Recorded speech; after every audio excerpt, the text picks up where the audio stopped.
I found the message that would end my marriage before I even walked down the aisle. And I found it by accident, scrolling through my phone at 2 in the morning, 3 days before my wedding.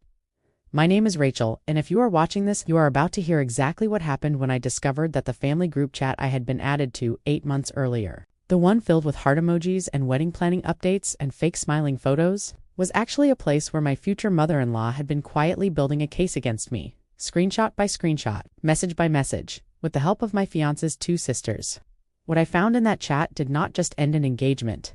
It exposed a plan that had been in motion since the day I met this family, a plan involving money, property, and a will that had my name conveniently missing from it. Before I go any further, if you believe that family should never be the ones who hurt you the most, hit that like button right now, and if this is your first time here, subscribe to Silenced No More, because we tell the stories that people try to bury, the stories about the people who are supposed to love us the most, and instead become the ones who betray us in the quietest, most calculated ways. Now, let me take you back to the beginning, because to understand how deep this went, you need to understand how normal everything seemed at first. I met Daniel almost 3 years ago at a mutual friend's barbecue in Ohio. He was funny, attentive, the kind of guy who remembered small details about your day and brought them up a week later just to show he was listening. We dated for about a year before things got serious, and when he finally introduced me to his family, I remember feeling relieved because they seemed warm. His mother Linda hugged me the first time we met, like I had already been part of the family for years. His sisters, Megan and Claire, were friendly if a little reserved, but I chalked that up to shyness. Looking back now, I realized that reservation was not shyness at all. It was calculation. It was 3 women deciding, almost instantly, that I was not someone they wanted around, and instead of saying that to my face, they decided to smile, add me to the family group chat, and wait. The family group chat was called Family Fun Times, which in hindsight is almost darkly funny given what I eventually found in it. It had Daniel, his parents, Linda and Robert, his sisters Megan and Claire, and eventually me, added about 2 months into meeting them officially. At first, the chat was exactly what you would expect. Holiday plans, birthday reminders, pictures of Robert's garden, updates about Claire's kids. I felt included.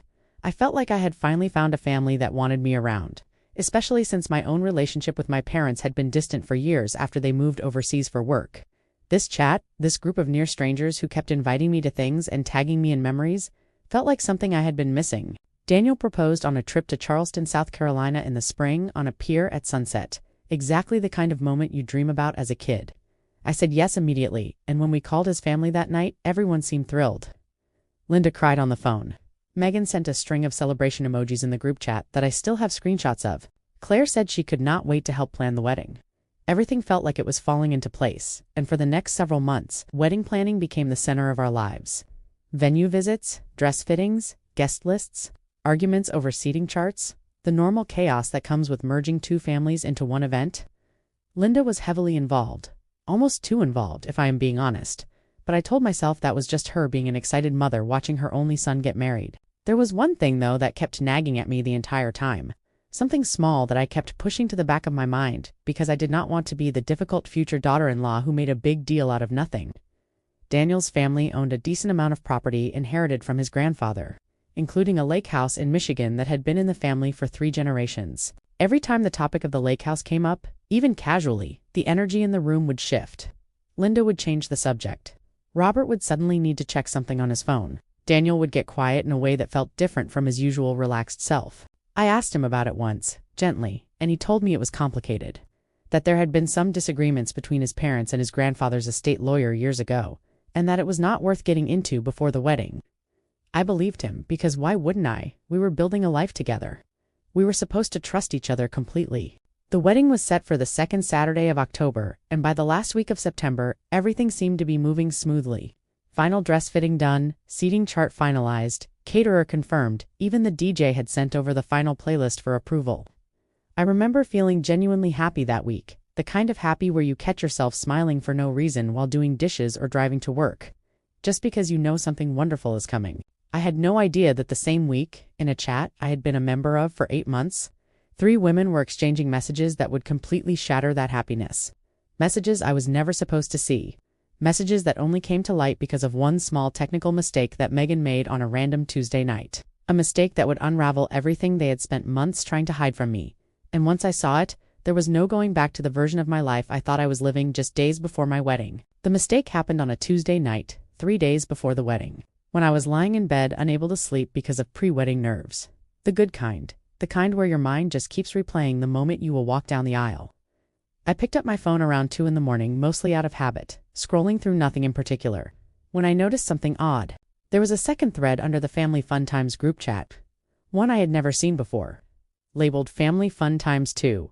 At first I thought it was some kind of glitch, maybe a backup chat the app had created, or maybe Daniel had accidentally started a duplicate group.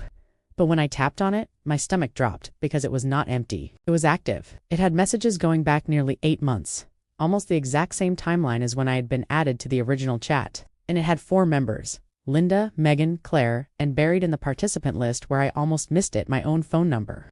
I want to explain how this happened because it matters. Megan, it turned out later, had created this second chat as a place to talk about wedding planning without Daniel getting annoyed by too many notifications. At least that was the story she gave afterward. But somewhere along the way, when she added people to the group using her contacts, she had accidentally synced an old version of my number from before I switched carriers 8 months earlier. A number that technically still routed messages to my current phone because I had never fully deactivated the old SIM. Since I still used it as a backup line for 2-factor authentication, Megan had no idea I was silently in that group. She had no idea I could see everything. And what I saw, sitting there in bed at 2 in the morning, 3 days before I was supposed to marry her brother, made my hands shake so badly I had to set the phone down on the mattress before I could keep reading. The very first messages I scrolled past were mundane, almost boring, confirming what a normal secondary planning chat might look like. Cake tasting schedules, dress alteration appointments, things like that. But as I scrolled further back, the tone changed dramatically, and I realized this chat had not started as an innocent planning tool. It had started the week after Daniel proposed.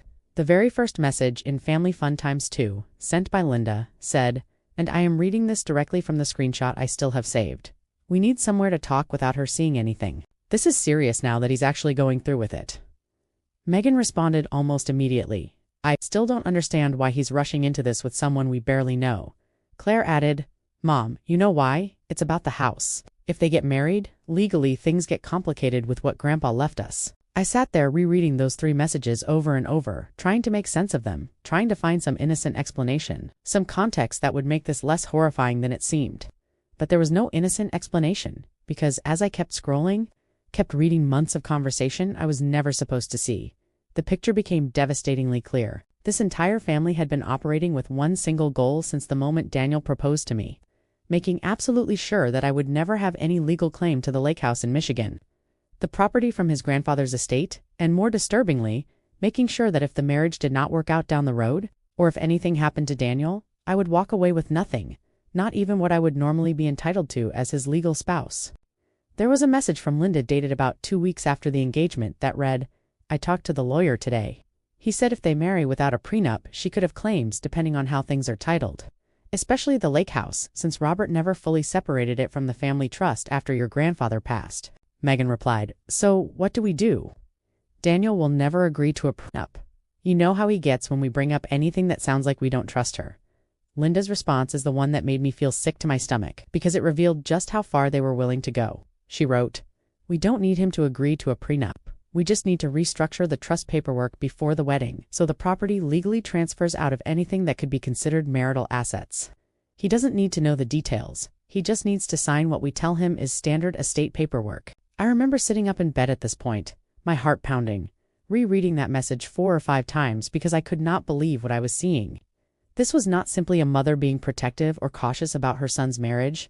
This was a calculated, deliberate plan to manipulate legal documents, to have Daniel sign something without fully understanding what it meant, also that no matter what happened in our marriage, I would never have any legitimate claim to a property that, quite frankly, I had never once asked about, never once expressed interest in, and honestly barely cared about beyond the fact that Daniel loved it because of childhood memories with his grandfather. The messages continued for months, chronicling a slow, methodical process.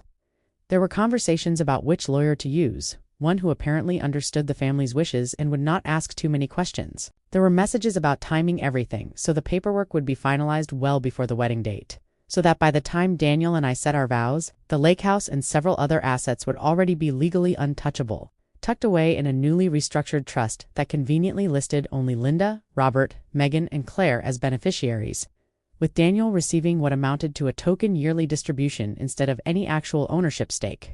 But it was not just about the property, and this is the part that truly broke something in me that night.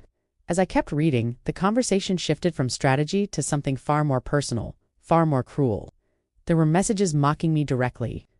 Claire had written at one point, "Does she seriously think she's going to be part of this family forever? She'll probably be gone in 5 years anyway. Most of these relationships don't last. Better safe than sorry." Megan had responded with a laughing emoji and the words, "Exactly. Why give away Grandpa's house to someone who won't even be around long term?" And then there was a message from Linda, the one that I think hurt the most, that I have read so many times since that night that I can recite it without looking, where she wrote, "I love that Daniel is happy. I really do, but happiness doesn't pay for property lawyers when it falls apart. We protect what's ours first. We can be nice to her the whole time. It doesn't cost anything to smile. It doesn't cost anything to smile." That sentence sat in my chest like a stone. Every single dinner, every holiday, every hug from Linda, every compliment from Megan and Claire about my dress choices or my job or how good Daniel and I were together. All of it had been happening at the exact same time this chat existed. This chat where they discussed me like an obstacle to be managed rather than a person joining their family. I thought about the barbecue where I first met them, the peer proposal, the dress fittings where Linda cried happy tears, and I felt an overwhelming wave of nausea because I could no longer tell which moments had been real and which had simply been performance. I did not sleep at all that night. I sat in bed with my phone in my lap, taking screenshot after screenshot, my hands trembling so badly that some of the images came out blurry and I had to retake them. I knew, even in that state of shock, that I needed proof, real proof, because I understood immediately that when this came out, and it would come out, there would be denial, there would be gaslighting, there would be attempts to convince me I had misunderstood, that things were taken out of context, that I was overreacting 3 days before my wedding because of stress. I was not going to let that happen. I methodically saved every single screenshot, organized by date, and even backed them up to my email and to a cloud folder, because some part of me already knew that once I confronted this family, they would try everything they could to make this disappear. Around 5 in the morning, exhausted, shaking, and completely hollowed out, I finally allowed myself to cry, not loud sobbing, just quiet tears streaming down my face as I stared at the ceiling of the apartment Daniel and I shared, an apartment where his framed photo sat on the nightstand beside me, smiling at me the same way he had smiled the night he proposed. I kept asking myself the same question over and over. Did he know? Was Daniel part of this, or was he like me, being manipulated by his own family without realizing it?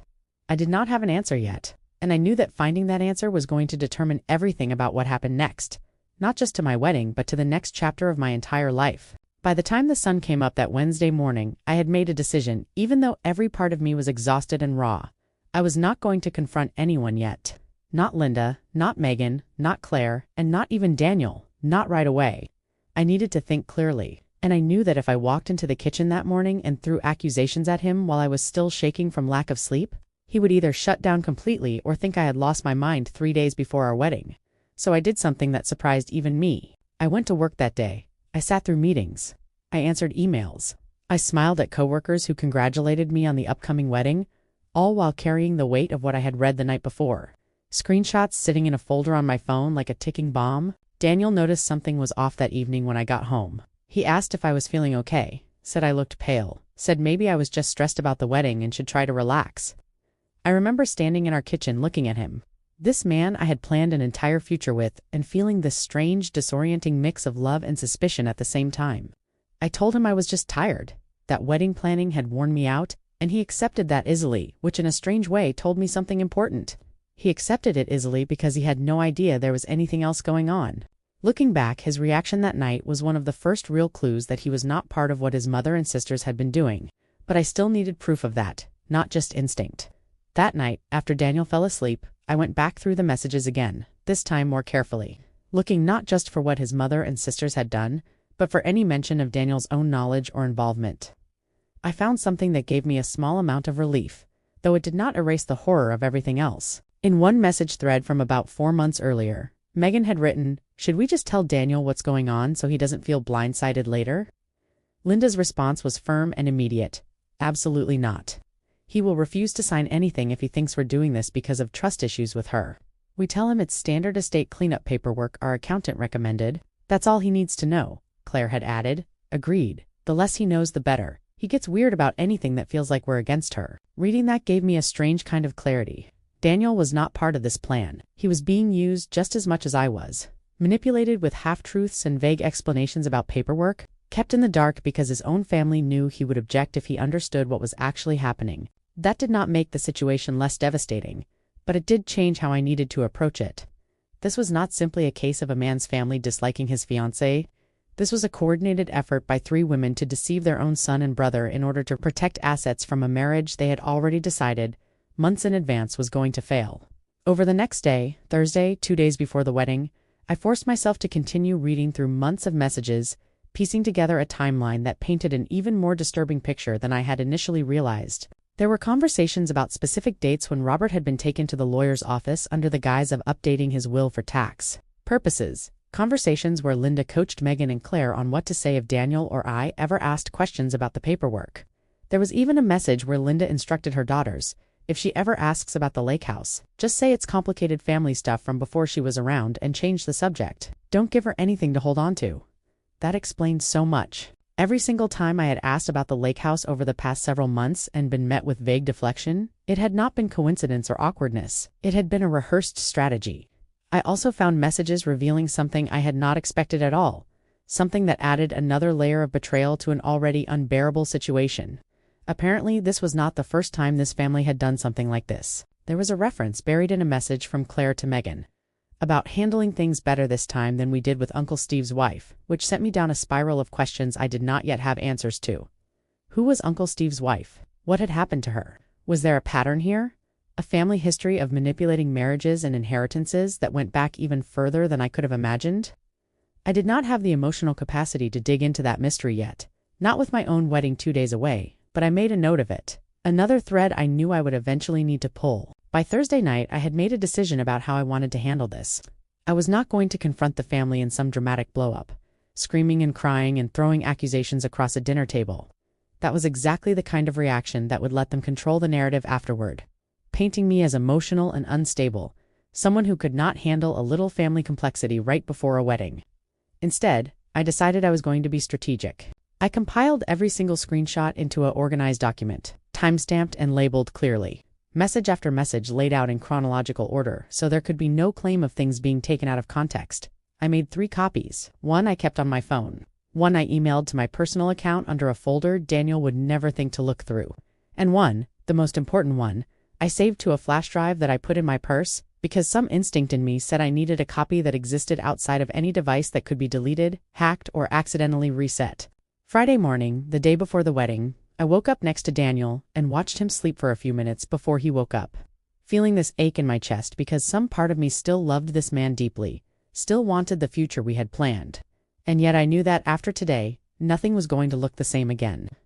I knew I could not walk down the aisle tomorrow without him knowing the truth, without giving him the chance to see what his family had done, both to me and to him. And I knew that once I showed him those messages, there was no controlling what would happen next. Not with his mother, not with his sisters, and possibly not even with our wedding itself.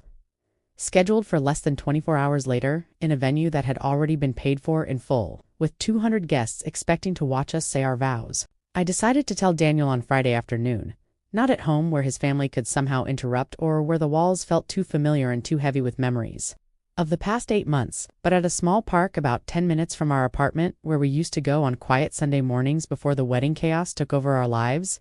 I asked him to come with me for a walk, told him I needed some air before tomorrow, and he agreed without hesitation, probably thinking I just wanted a peaceful moment before the wedding madness fully took over. We sat on a bench near the pond, the same bench where he had once told me about his grandfather teaching him to fish at the lake house when he was 7 years old. And I remember thinking how strange it was that this particular spot, tied to such an innocent memory, was about to become the place where his entire understanding of his family fell apart. I did not ease into it slowly. I had thought about how to say it for 2 days, and I realized there was no gentle way to hand someone a phone full of screenshots proving his mother and sisters had been secretly plotting against his fiancée for 8 months. So I simply told him I needed to show him something and I needed him to read all of it before saying anything, because he was going to want to react immediately and I needed him to see the full picture first. I handed him my phone, already open to the very first message in Family Fun Times 2, the one where Linda wrote about needing somewhere to talk without me seeing anything. I watched his face as he read. At first there was confusion. his eyebrows pulling together like he thought maybe this was some kind of joke or misunderstanding. Then, as he scrolled further, message after message, I watched the confusion shift into something else entirely, a kind of stunned stillness I had never seen on him before. He did not say a word for almost 10 minutes, just kept scrolling, kept reading, his thumb moving slower and slower as the messages got worse. As he reached the parts about the lawyer, about restructuring the trust, about coaching his sisters on what lies to tell him if questions came up. When he got to the message where his mother said it doesn't cost anything to smile, I saw his jaw tighten in a way I had never seen before. And when he finally looked up at me, his eyes were wet, but his voice, when he finally spoke, was ice cold. He asked me how long I had known, and I told him the truth. That I had found it Tuesday night, 3 days before our wedding. That I had spent every night since trying to figure out how to tell him without destroying him completely the day before he was supposed to get married. He asked me why I did not just wake him up right then and show him immediately. And I explained that I needed to be sure I was not misreading anything, that I needed to gather everything methodically because I knew his family would try to spin this, would try to make it seem smaller than it was, would try to convince him that his fiancée had misunderstood or overreacted. He nodded slowly, still staring at the screen, scrolling back up to reread certain messages as if he was hoping they would somehow read differently the second time. We sat on that bench for almost 2 hours. He asked question after question, trying to make sense of a version of his family he had never known existed. He kept asking why, over and over. Why would they do this? Why would they lie to him for months? Why would they treat me like an enemy to be managed instead of a person joining their family? I did not have all the answers, but I told him what I believed to be true, that this was not really about him or even entirely about me. This was about control, about protecting what they viewed as theirs, about a fear so deep that they were willing to manipulate their own son and deceive the woman he loved rather than have an honest conversation about a prenup, or about the lake house, or about anything at all. At one point, Daniel asked me directly if I still wanted to marry him, and I understood why he asked, because in his mind, everything he thought he knew about tomorrow had just collapsed. I told him that I loved him, that none of what I found changed how I felt about him as a person, because he had been just as deceived as I had been. Maybe even more so, since it was his own mother and sisters doing the deceiving. But I also told him, honestly, that I could not walk down the aisle tomorrow as if nothing had happened. Not with 200 guests watching, not with his family sitting in the front row smiling for photos while carrying 8 months of secret plotting behind those smiles. Something needed to happen before that wedding could go forward, and it needed to happen with complete honesty. No more secrets, no more managing what people were allowed to know. Daniel went quiet again for a long time, staring out at the pond, and when he finally spoke, his voice had changed, hardened into something I had never heard from him before. He said his mother and sisters were going to explain themselves tonight, in person, with everything laid out on the table, and that he did not care what it meant for tomorrow's wedding, whether it happened on schedule or got postponed or never happened at all in that venue with those 200 guests. He said he needed the truth first before anything else mattered, and for the first time since Tuesday night, I felt like I was not alone in this anymore. Whatever was coming next, whatever confrontation was about to happen at his parents' house that evening, we were at least walking into it together, and that, more than anything, told me everything I needed to know about who Daniel really was underneath the family he had grown up in. We drove to Linda and Robert's house that evening, the same house where I had spent countless holidays over the past 2 years. The same house with the same wreath still hanging on the door from some fall decoration Linda had put up weeks earlier. Daniel did not call ahead. He wanted them caught off guard. No time to rehearse excuses. No time to coordinate a unified story before we arrived. I sat in the passenger seat gripping my phone, the screenshots pulled up and ready, my heart pounding so hard I could feel it in my throat, while Daniel drove in complete silence. His knuckles white on the steering wheel, his jaw set in a way that told me he had spent the entire drive replaying every fake smile his mother had ever given me. Linda answered the door, already looking slightly confused, since we had not mentioned coming over that night, and I watched her expression shift from surprise to something more careful, more guarded. The moment she saw the look on Daniel's face, Robert was in the living room watching television, and Megan and Claire, it turned out, were both already there for what Linda later claimed was just a normal family dinner, though I suspected, given the timing, that some kind of last-minute wedding logistics conversation had been happening, possibly even about the very paperwork I now knew existed. Daniel walked straight into the living room without waiting to be invited further inside, and I followed close behind him, my presence alone seeming to raise the tension in the room by several degrees. Daniel did not waste time with pleasantries. He held up his phone, the screenshots still open, and asked his mother a single question. He asked her what Family Fun Times 2 was. I watched Linda's face in that moment, watched the color drain from it in real time, watched her eyes dart quickly, toward Megan, who had gone completely still on the couch, her own phone slipping from her hand onto the cushion beside her.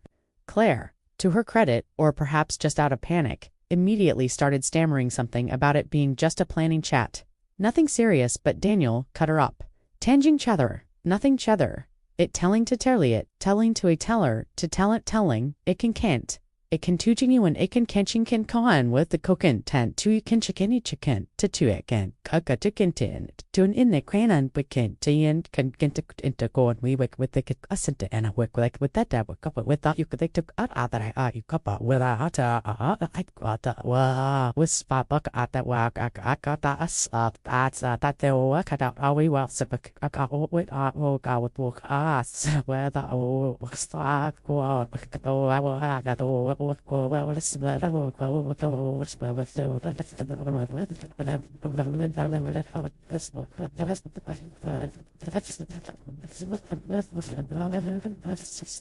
room fell into a chaos of overlapping voices after that. Linda trying to explain, Megan trying to justify, Claire trying to minimize. All three of them talking over each other in a desperate attempt to control a situation that had already spiraled completely out of their hands. Robert, who had been sitting quietly this entire time, finally spoke up, and what he said told me he had known at least part of what was happening, because he did not ask what was going on. He simply said, quietly, Linda, I told you this would come out eventually, which earned him a sharp look from his wife that silenced him instantly. That single exchange confirmed something important. Robert had not been fully in the dark like Daniel had been. He had known, or at least suspected, and had chosen to stay silent rather than warn his own son. Linda eventually stopped trying to deny things and shifted into what I can only describe as a defensive justification, the kind where someone admits to the facts but tries to reframe the intention behind them as something noble.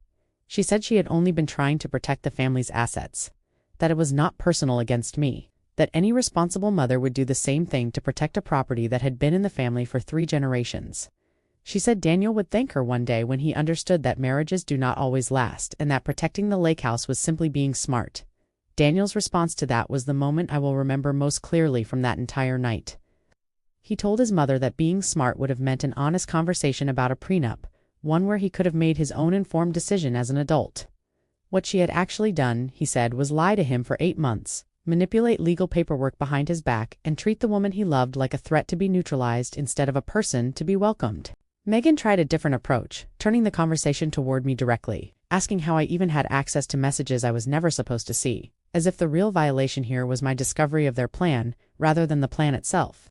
I explained calmly, though my hands were still shaking, that it had been an accidental sync from an old phone number, that I had not gone looking for anything, that the truth had simply found its way to me. Claire, at this point, started crying, saying she never wanted to hurt anyone, that she had just gone along with what her mother and sister decided, which felt like a hollow excuse given the mocking messages I had read about me not being around long term, about it not costing anything to smile. The confrontation lasted well over an hour, cycling through denial, justification, blame shifting, and eventually toward the end, a kind of exhausted silence where nobody had anything left to say that had not already been said. Daniel stood in the middle of that living room, looking at his mother, his father, and his 2 sisters, people he had trusted his entire life, and told them something that I think shocked all of us, myself included. He said that regardless of what happened with the wedding tomorrow, regardless of whether it happened at all, the paperwork they had manipulated him into signing needed to be reversed immediately, with full transparency, and that if it was not, he would involve a lawyer of his own choosing, one with no connection to the family, to review every document he had signed over the past 8 months. Linda opened her mouth to respond, but Daniel held up his hand and said one final thing before turning to leave, something that I believe changed the entire trajectory of what happened next, though none of us in that room yet understood just how far this was about to go. What Daniel said, standing there in that living room with his voice shaking but steady, was that he needed everyone to understand something clearly before we left that house. He said that trust once broken this deeply does not just repair itself because someone apologizes or because a wedding is scheduled for the next day.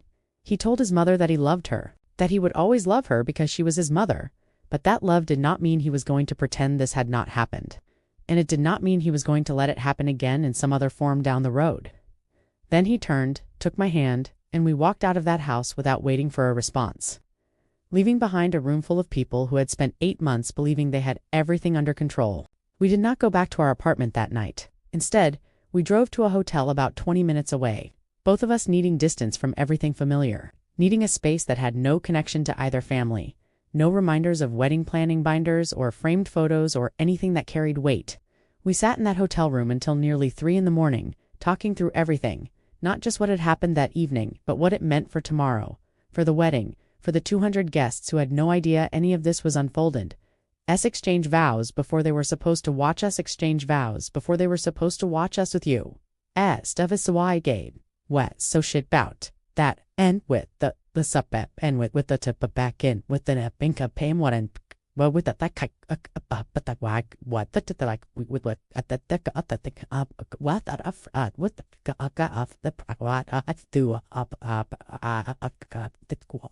have that the whip what the mac what I think was with the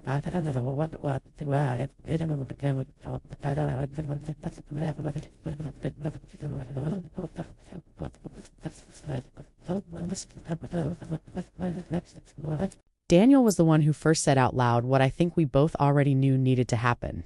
He said he could not stand at that altar tomorrow, smiling in front of family and friends, as if nothing had happened.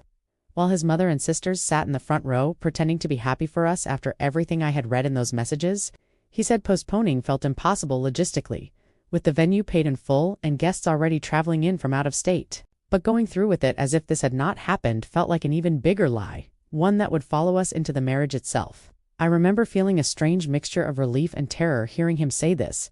Relief because it meant we were on the same page. Terror because postponing a wedding one day before it happens is not a small, quiet decision. It is a public unraveling that everyone would have questions about. We ultimately decided sometime around 2 in the morning that we would not cancel the wedding, but we would delay the ceremony itself by a few hours the next day and have an honest, private conversation first. Just the two of us and an officiant we trusted. Someone who had known Daniel's family for years and had actually officiated his grandparents' wedding decades earlier. Daniel wanted this specific officiant, a man named Pastor Wilkins. Not for religious reasons particularly, but because Pastor Wilkins had known this family long enough that Daniel believed he deserved to know the truth about what had happened, especially since Daniel intended to ask him a very specific question the next morning, one that would end up changing the entire shape of the wedding day. Daniel called Pastor Wilkins early Saturday morning, the actual day of the wedding, and asked if he could meet us privately before the ceremony. Not for pre-wedding jitters counseling, but because he needed to tell him something important that directly involved decisions. Pastor Wilkins had helped facilitate years earlier regarding the family's estate planning. Since it turned out Pastor Wilkins had known Daniel's grandfather personally and had been present during some of the original conversations about how the lake house was supposed to be handled after his passing. This was information I did not even know until that morning, and it added another layer to everything, because it meant there was someone outside the family, someone with actual historical knowledge of what the grandfather's original wishes had been, who could speak to whether what Linda and the lawyer had done even remotely aligned with those wishes. Pastor Wilkins met us at the hotel that morning, and what he told Daniel sitting in that small hotel lobby with wedding hair and makeup appointments looming just hours away left both of us stunned into silence for the second time in 3 days.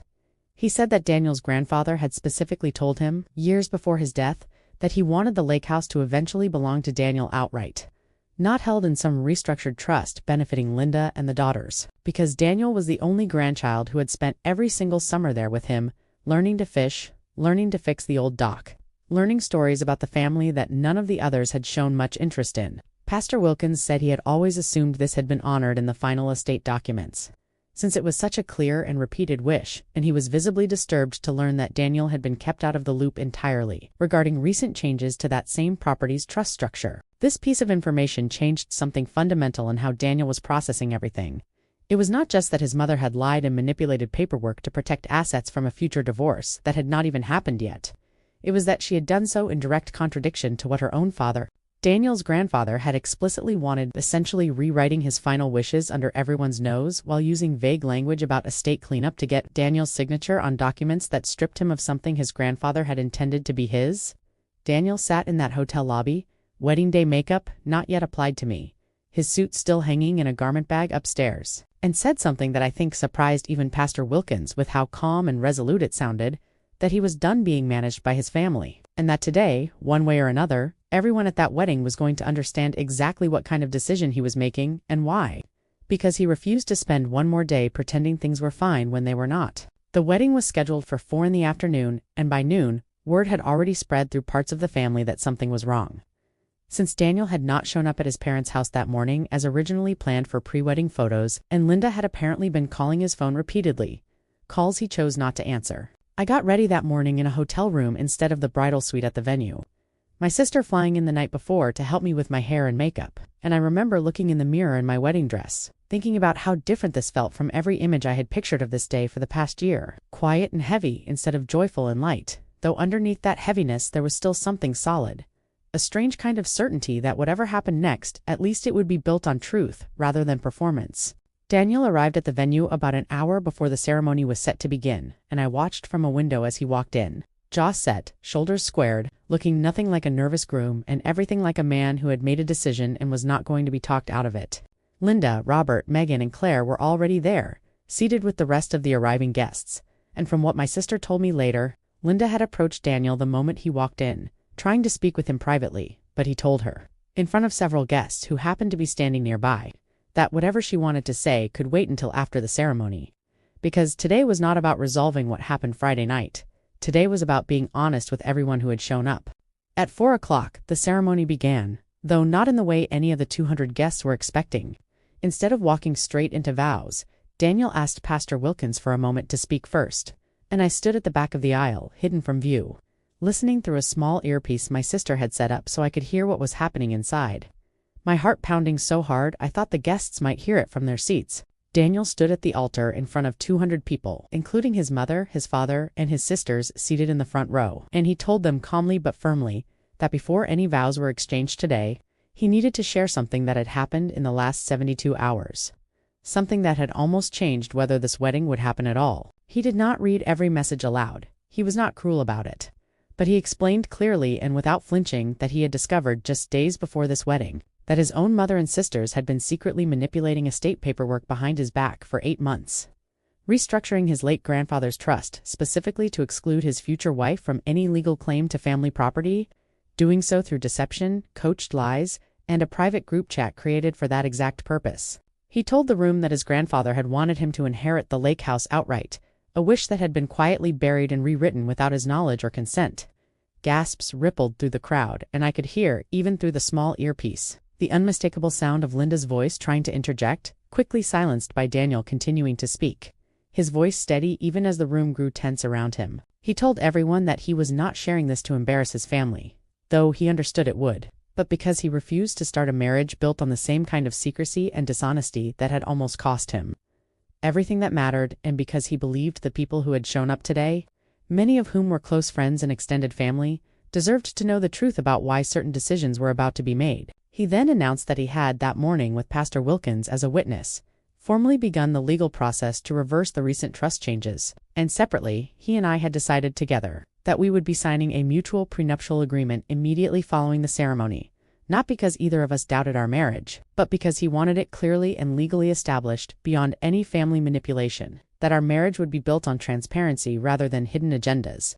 The room was silent after that. A heavy, stunned silence broken only by scattered whispers and the sound of Linda quietly crying in the front row. Though whether those tears were from shame or from being publicly exposed, I genuinely could not say, and honestly at that point, it did not matter to me either way. Daniel then asked Pastor Wilkins to proceed with the ceremony as planned, saying that despite everything, he still wanted to marry me. Today, in front of everyone, because none of what his family had done changed how he felt about our relationship. Only how he felt about the secrecy surrounding it. I walked down that aisle minutes later, my hands trembling slightly, my sister squeezing my arm before letting go. And as I looked at Daniel standing at the altar, having just done something braver than I think either of us fully understood in the moment, I felt something shift inside me. A certainty that, whatever came next with his family, whatever fallout followed this public reckoning, we were entering this marriage as equal partners who had chosen honesty over comfort, even when it cost us something significant. The ceremony itself was short, emotional, and unlike any wedding either of us had imagined a week earlier. But it was real in a way that felt more meaningful than any perfectly choreographed version could have been. And as Pastor Wilkins pronounced us married, I caught a glimpse of Linda in the front row, no longer crying, her face unreadable, watching her son marry the woman she had spent 8 months trying to legally erase from any future claim to their family's history. The days that followed our wedding were nothing like the honeymoon phase most couples talk about. And if I am being honest, Daniel and I spent the first week of our marriage dealing with lawyers instead of relaxing on some beach somewhere, because he was determined to move quickly on unwinding what his mother had done to the trust before anything could become permanent or harder to reverse. He hired an estate attorney with no ties to the family whatsoever, someone recommended by a coworker. And within the first month, that attorney confirmed exactly what Pastor Wilkins had told us in that hotel lobby. That the original documents from Daniel's grandfather clearly stated his intention for the lake house to pass directly to Daniel, and that the restructuring Linda had pushed through using vague language and a cooperative lawyer had, in fact, existed in something of a legal gray area, since Daniel had signed documents without full disclosure of what they actually contained, which gave his attorney real grounds to challenge the changes. It took almost 8 months, ironically the same length of time the secret group chat had existed, for the legal process to fully resolve. But by the following spring, the lake house had been legally returned to Daniel's name, honoring what his grandfather had always intended. I want to be honest and say this was not some triumphant, satisfying courtroom battle like you might see in a movie. It was mostly quiet paperwork, tense phone calls, and long stretches of waiting. But the outcome mattered deeply, not because of the property itself, but because it meant Linda's plan, the one built on 8 months of secrecy and lies, ultimately failed to achieve what she wanted most. Our relationship with Daniel's family changed permanently after that wedding day, and I would be lying if I said it has been repaired in any meaningful way since then. Linda reached out several times in the months following, first with defensive emails trying to explain her reasoning again, then eventually with what felt like genuine attempts at apology, though by that point, the damage had already settled into something that could not simply be undone with words. Daniel has spoken to her a handful of times since, mostly brief, careful conversations. But he has made it clear that trust needs to be rebuilt slowly, if it can be rebuilt at all, and that he is no longer willing to accept surface-level apologies without real accountability for what she did, not just to me, but to him, by deceiving her own son for 8 months. Megan and Claire, interestingly, responded very differently from their mother once the dust settled. Claire reached out to me directly about 4 months after the wedding, asking if we could meet for coffee, and during that conversation, she admitted something that stuck with me. That she had gone along with the plan mostly out of fear of disappointing her mother, and that seeing everything play out publicly at the wedding had forced her to confront how willing she had been to hurt someone else. To avoid that discomfort, I do not know if our relationship will ever be close, but I respected that she was willing to sit across from me and take ownership of her part in it, rather than continuing to hide behind excuses. Megan, on the other hand, has remained mostly distant, and based on a few things Daniel has mentioned, still seems to believe their intentions were justified, which tells me that some people, even after being fully exposed, struggle to see past their own perspective. As for Robert, Daniel's father, their relationship has actually grown stronger in a strange, unexpected way, because Robert eventually admitted, privately, that he had known more than he let on and had chosen silence out of a desire to avoid conflict in his own marriage, something he deeply regretted once he saw how close it came to destroying his son's wedding entirely. That honesty, delayed as it was, meant something to Daniel, and I think it opened a door between them that had been closed for a long time before any of this happened. Looking back on everything now, almost 2 years into our marriage, I do not regret how any of this unfolded, even though living through it felt unbearable at the time.